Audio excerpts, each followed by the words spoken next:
मौसम आता है, पानी बिल्कुल सूख सूख जाता है। फिर अचानक से मौसम बदलता है, बारिश आती है और फिर वो बराबर बहती है। लेकिन उसका एक बार रुकना और सूखना, खाली होना ज़रूरी होता है। पेड़ों में जिस प्रकार पेड़ हरे-भरे रहते हैं, लेकिन पतझड़ आती है, सारे पत्ते गिर जाते हैं। ऐसा लगता है जैसे पेड़ सूख गया है, लेकिन वो फिर से हरा-भरा हो जाता है।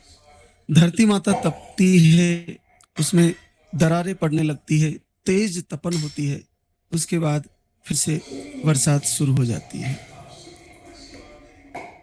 इसका मतलब रिक्त होना ज़रूरी है, खाली होना ज़रूरी है। उसी प्रकार से परमात्मा ने मातृशक्ति का शरीर ऐसा बनाया कि हर महीने यूट्रस रिक्त होता है, खाली होता है। आते हैं, ब्लड का जमा हुआ जितना भी वो पीरियड के द्वारा बाहर हो जाता है, फिर गर्भ की शुद्धि होती है और फिर बच्चा आने की तैयारी होती है। ये सब प्रकृति के बिल्कुल करीब है आपका शरीर और सेम उसी चक्र से चल रहा है। लेकिन प्रकृति अपना काम कर रही है, लेकिन क्या हम रिक्त हो पा रहे हैं? और आज इस जलते हुए दीपक के पीछे, लाल धागी सरकार, इस नाम के पीछे, इस दरबार के पीछे कौन है जो आशीर्वाद दे रहा है? दीपक जलाते ही, आरती पूजा करते ही आपको पलक झपकते ही पॉजिटिव कर दे रहा है। कौन है ऐसी शक्ति? इसके पीछे भी शून्य है। शून्य जो पूरा ब्रह्मांड में, शून्य में पूरा विश्व समाया हुआ है, उसी का नाम शिव है। और शिव का ही एक अंश है, शिव का ही एक रुद्र है, भैरव, और उन्हीं की हम पूजा कर रहे हैं, लाल धागे सरकार की। तो हम रिक्त कैसे हो जाएं, शून्य में कैसे चले जाएं? नेगेटिव ऊर्जा दिमाग में, शरीर में भाग रही है, वो रिक्त नहीं होने दे रही है। मन में कई तरह के टेंशन चल रहे हैं, कई तरह के विचार चल रहे हैं, कई बातें घूम रही है, कहीं शोरगुल हो रहा है, कहीं से कोई बुलाने मिल रहे हैं, कई प्रकार के हम भोजन कर जा रहे हैं, कई प्रकार की हम वस्तु चीजें खा जा रहे हैं। तो हम रिक्त नहीं हैं। जब हम रिक्त खाली हो जाएंगे, तो खाली होने के बाद, चाहे प्रकृति हो, चाहे पुरुष हो, चाहे महिला हो, किसी भी कोई भी पात्र हो, चाहे गुरु, इससे जो पात्र बनता है, फिर गुरु उसी को ज्ञान प्राप्त ही कराते हैं। तो हम पात्र बने कि नहीं बने, तो हमें, हमारे को रिक्त होने के लिए सर्वप्रथम, जैसे हम बताते हैं कि भोजन को बदलना पड़ेगा। और भोजन के साथ महिलाएं वैसे उपवास करती है, तो एक दिन जैसे हमने संडे का भोजन बंद कर दिया, हम केवल फलाहार लेते हैं, तो उस भोजन से दूरी बनाई एक दिन के लिए। जो हम वर्षों से उसी भोजन को कर रहे हैं, उससे दूरी बनाई। तो हम सबसे पहले तो हम हमेशा शोरगुल में मौजूद रहते हैं, भीड़ के बीच। अब हमको रिक्त होना है, तो अकेले में, एकांत में बैठना पड़ेगा। अपने घर में ही बिल्कुल एकांत में जाकर बैठ जाइए। एकांत में बिल्कुल शांत, जहां पर कोई आवाज नहीं होनी चाहिए, दूसरा कोई उलाना नहीं दे रहा हो, आपको फोन नहीं बज रहा हो। बहुत सारी बहनें आरती करती है और उनके फोन आ जा रहा है, किसी की घंटी बज रही है, तो आप उस समय खाली पात्र नहीं बन पाओगे। एकांत में बैठने का अर्थ नहीं रहेगा। मोबाइल में किसी का फोन आ गया, फोन को, जब एकांत में बैठो, तो अगर आरती चला रहे हो तो कोई दिक्कत नहीं है, लेकिन आपके दूसरा फोन आ रहा है, दूसरी बात शुरू हो गई, आपका ध्यान भंग हो गया। तो आपको बिल्कुल, कहाँ जहां पर कोई आवाज ना आए, ऐसी जगह में बैठ जाना है। अब आपकी बोलने की बहुत ज्यादा आदत है, आप लगातार बोलते रहते हो, कुछ ना कुछ बोलते रहते हो।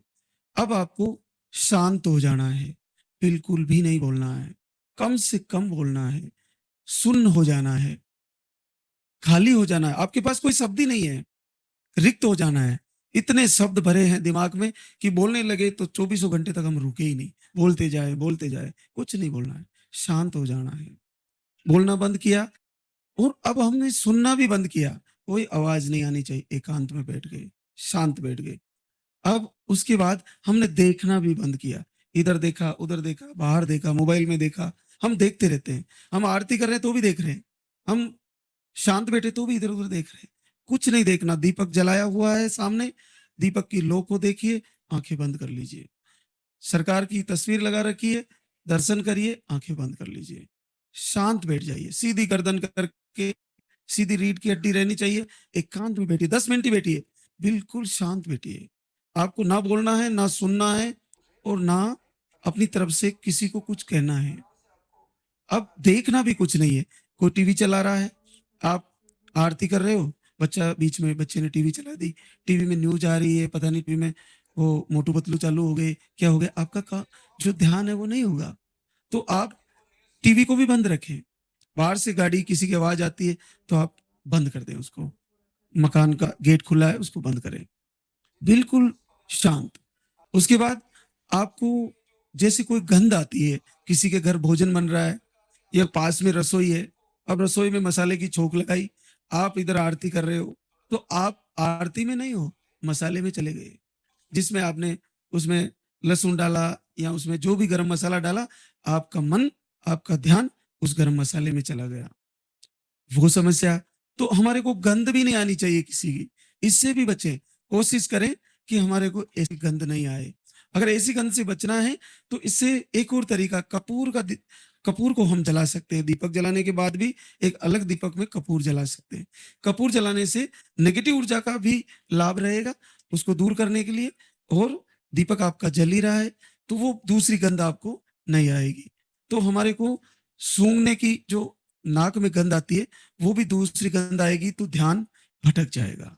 अब हमें सीधा बैठकर आरती सुननी है और दीपक जलाना है। उसके बाद भी हमें उस परमात्मा को याद करना है जो शून्य है, जो पूरे विश्व उसमें समाया हुआ है।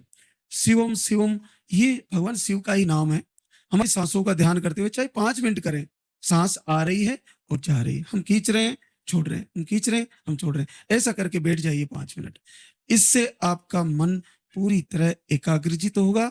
आपकी नेगेटिव ऊर्जा जो वर्षों से परेशान करके बैठी है, आपको वाइब्रेशन होता है, आपका दर्द होता है बॉडी में, पीरियड आने के सपने आते हैं, एक ही महिला बार-बार दिखती है, ऐसे 3 कोक बंधन, तंत्र विद्या, पता नहीं क्या-क्या आपको बताया गया है, वो सब ठीक होने लगेगा, पूरी तरह से ठीक होने लगेगा। तो आप बिल्कुल शांत हो जाइए, एकांत में बैठिए, बिल्कुल बहस नहीं करनी, एक खाली पात्र हो जाइए। अगर हमारा यूट्रस खाली पात्र है, लेकिन हमारा मन खाली पात्र नहीं है, और मन खाली पात्र है, तो हमारा भोजन सही नहीं है, और भोजन सही है, तो हमारी दिनचर्या सही नहीं है, और दिनचर्या सही है, तो हमारा स्वभाव सही नहीं है। तो सबको सही करना पड़ेगा। स्वभाव बड़ा तेज है, किसी ने कोई शब्द बोल दिया, वो निकलता ही नहीं है, कैसे कह दिया ये मेरे को, मैं कभी नहीं छोड़ूंगी इसको, ना मैं छोड़ने वाली हूँ, इसको छोड़ दीजिए, बिल्कुल एकांत में बैठकर शांत हो जाइए। अब उसके साथ हम केवल सांस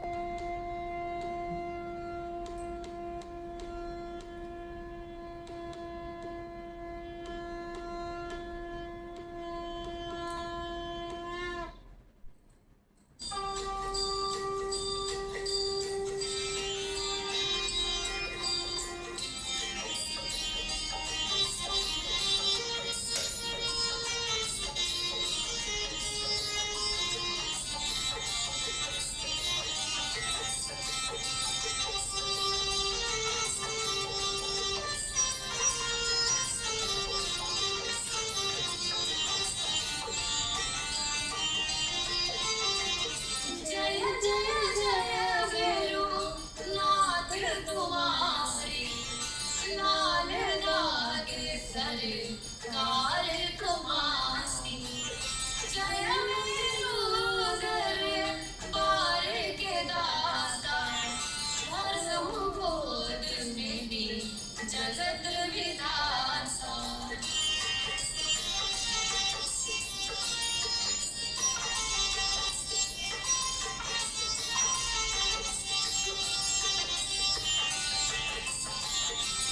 संकट हारे मंगलकारी, भीड़ लगी भक्तन के भारी। काले गौरी शिव अवतारी, कृपा करोगे छत्रधारी, कृपा करोगे छत्रधारी।